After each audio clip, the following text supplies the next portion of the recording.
Assalamualaikum warahmatullahi wabarakatuh. Ini ada majelis taklim yang pesantren majelis taklim ya, A. Ini majelis taklim yang kemarin langsung terkena gempa.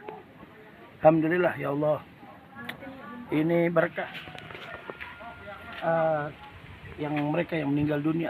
Saya pengen meninggal dunia seperti mereka, para mujahid-mujahid fisabilillah. Ya, santri-santrinya meninggal dunia. Santri-santrinya meninggal dunia seberapa? Kalau yang meninggal 5 orang. Yang meninggal 5 orang dalam keadaan lagi nuntut ilmu. Masya Allah.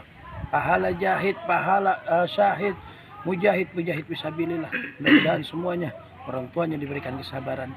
Yang meninggal dunia Allah jadikan kuburnya raudhah min riyadil jannah. Dan bisa bersama duduk kepada Nabi Sayyidina Muhammad sallallahu alaihi wasallam. Ini majelis taklim pondok pesantren apa?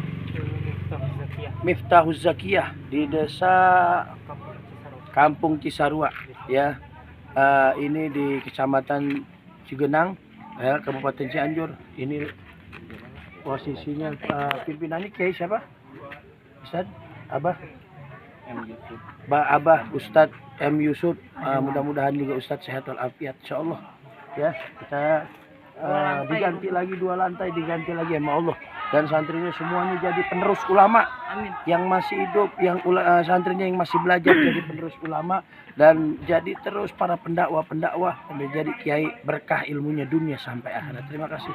Kita lihat lagi mau diambrukin.